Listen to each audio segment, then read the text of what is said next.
पूज्य संत महापुरुषों के वचनों से ही हम ये जान पाते कि हमारे जीवन का परम कर्तव्य क्या है।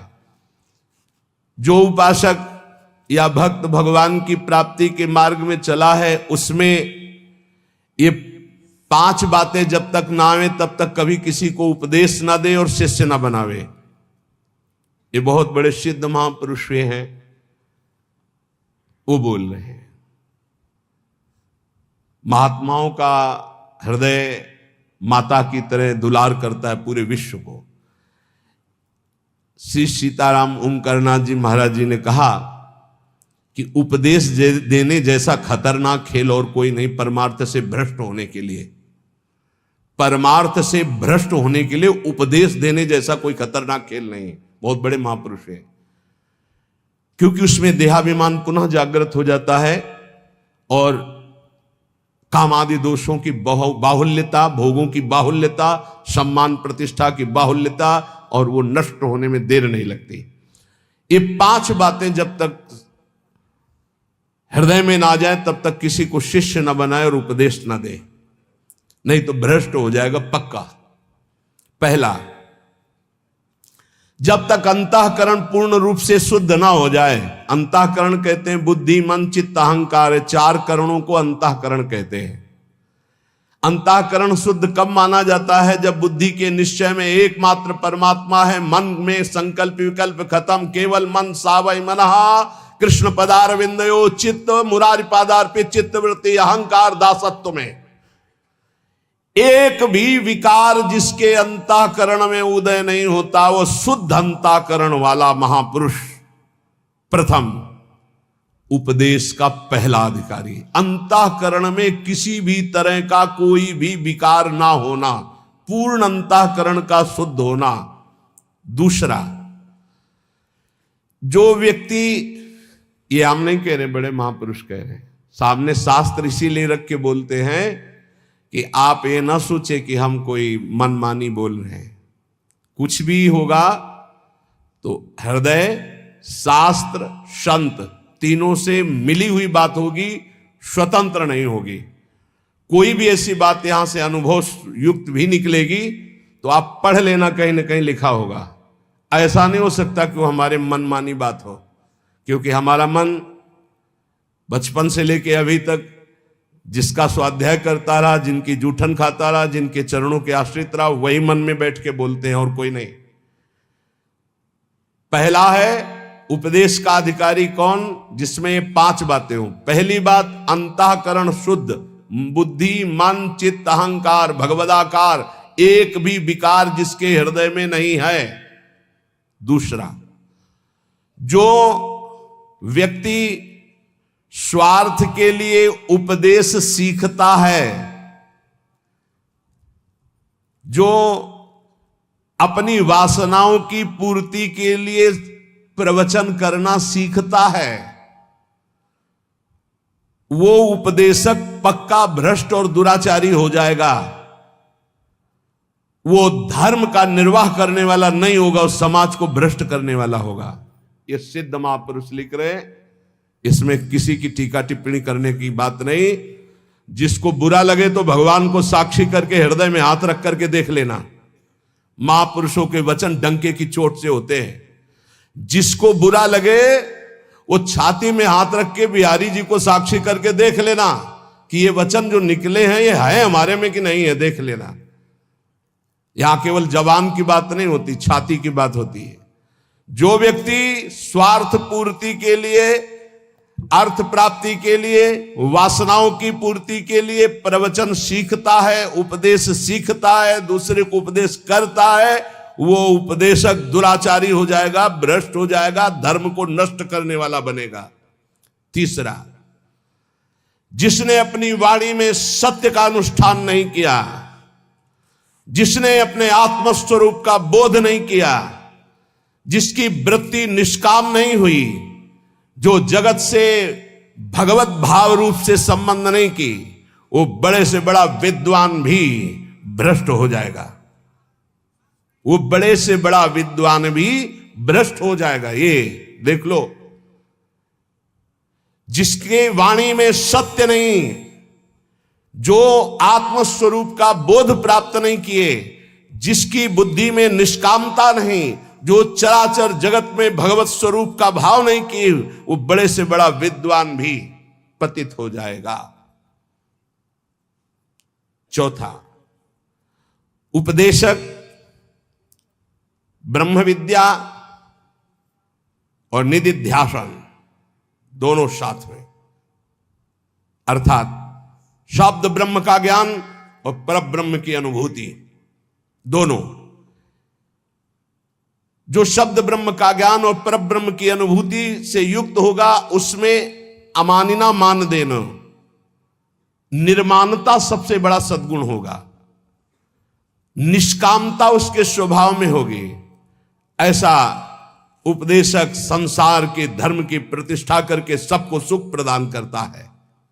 पांचवा, जो स्वयं अपने मन को कृष्णाकार कर चुका है, जो इष्ट के प्रेम में डूबा हुआ है, जिसका केवल इष्ट से दृढ़ विश्वास और संबंध है, जो इष्ट के स्मरण में डूबा हुआ उपदेश करता है, जो दुनिया में एकमात्र परम स्वतंत्र सत्ता श्री भगवान की देखता है, जो सबका परम मंगल करने का उद्देश्य रखकर, केवल उद्देश्य रखकर भगवत चर्चा करता है, उसका उपदेश देना यथार्थ धर्म का प्रकाश करने वाला होगा। ब्रह्मबोध होना शास्त्रों के स्वाध्याय का फल है। भगवत प्रेम होना इस समस्त साधन और भक्ति का यथार्थ फल है। नहीं सो सब धर्म कर्म जर जाऊ, जहां न राम पद पंकज भाव। जब तक प्रभु के चरणों में प्रेम ना हो जाए या तत्वबोध ना हो जाए, तब तक उपदेश नहीं करना चाहिए। ऐसा महापुरुषों का नहीं तो लिखा हुआ है, जो व्यक्ति स्वार्थ के लिए, जो धन के लिए, वासना के लिए, सम्मान के लिए, सुख सुविधा के लिए सीखता है और उसका उपदेश करता है, उसका चरित्र भ्रष्ट हो जाता है। महापुरुषों ने जो कहा है वो अपने अनुभव से कहा है।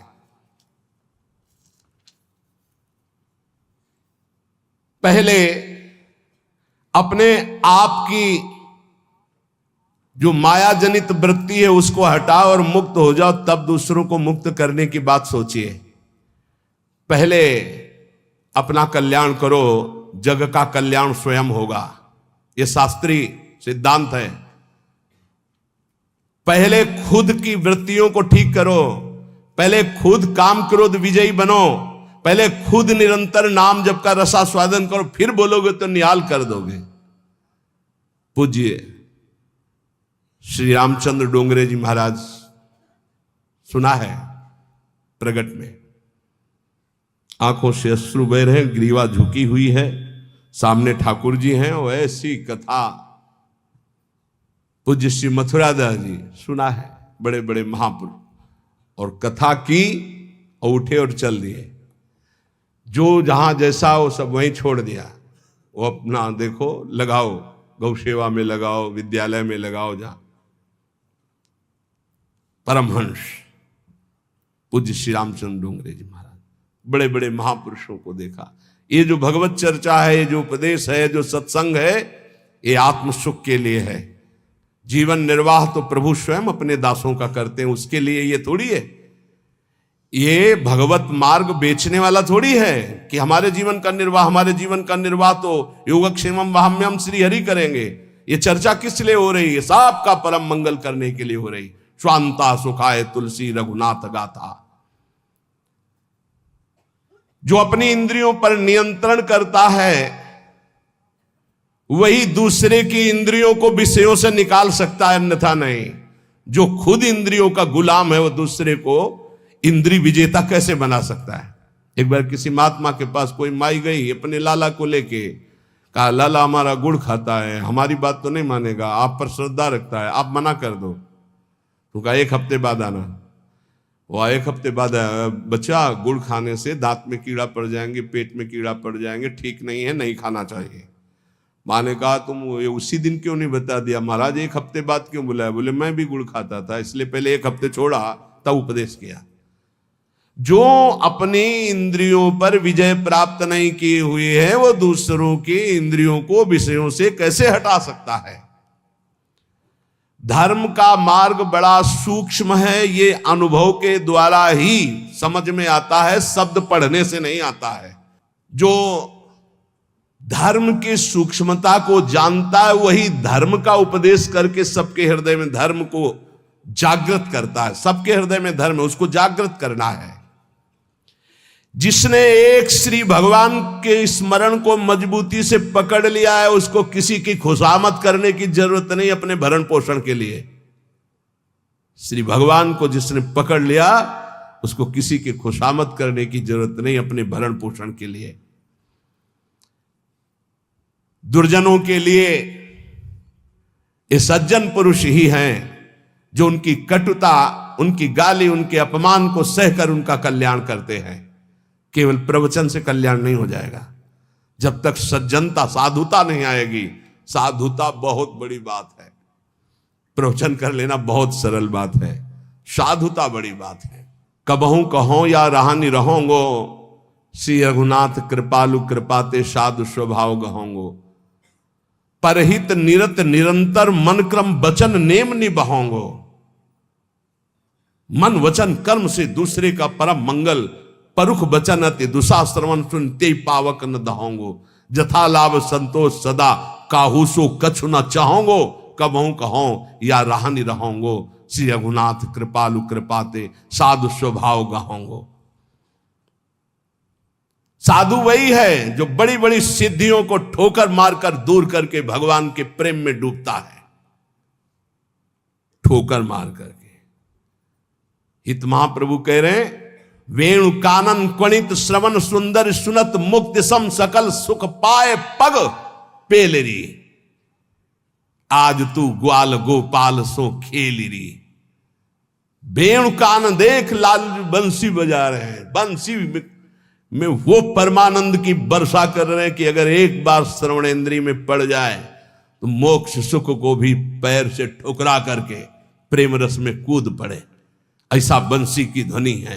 प्यारी जू से करे, लाडली जू देखो वेणु कानन कुणित श्रवण सुंदर सुनत मुक्ति सम सकल सुख पाए पग पेलरी। लाडली जू देखो कैसी अद्भुत बंसी बज रही। वही बंसी चतुरासी जी है। वही बंसी जो मोक्ष सुख को भी फीका कर दे, वो साक्षात बंसी की ध्वनि है चतुरासी जी। ये बंसी जी की वाणी है। हरिवंशी स्वयं हित महाप्रभु के रूप में वही गायन। अरे अद्भुत सुख। जो सिद्धियों को ठोकर मार करके आगे बढ़ता है, वो भगवान के प्रेम को प्राप्त होता है। भजन करो, भजन करो, नहीं तुम्हें ठोकर मारेगी माया। भजन करो, नहीं तुम्हें ठोकर मारेगे। भजन किया तो सिद्धियों को ठुकरा कर भगवदानंद में डूबता है। तू परम स्वतंत्र स्वाधीन भगवान का दिव्य अंश है। किसी की पराधीनता की जरूरत नहीं। पर यह स्थिति तभी आएगी जब भजन करोगे। भजन परमार्थ का मार्ग व्यवहार से होकर ही गुजरता है। इसलिए जिसका व्यवहार परमार्थ में होता है वही सिद्ध साधु होता है। व्यवहार भी परमार्थ में होना चाहिए। व्यवहार अमर्यादित हुआ, धर्म विरुद्ध हुआ तो पाखंड है, साधुता नहीं। व्यवहार बिल्कुल शुद्ध, तस्मात् शास्त्रम प्रमाणन्ते कार्या कार्यो व्यवस्थितो, शास्त्र के अनुसार होना चाहिए। भगवान व्यापक है, सबके हृदय में है, तुम्हारे हृदय में भी है, पास में भी है, बहुत दूर भी है, अंदर भी है, बाहर भी है। तो पाखंड किससे करोगे? छुपाव किससे करोगे? दुर्व्यवहार किससे करोगे? जो ये जानता है वही साधु है। जो स्वयं नहीं कर सका उसको कभी उपदेश देने का अधिकार नहीं है।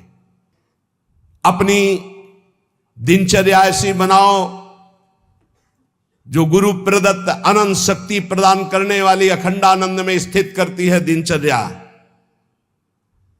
ऐसा कभी मत करो जो गुरु प्रदत्त दिनचर्या है उसका खंडन हो जाए तो दुख तुम्हें घेर लेगा, निश्चित समझना।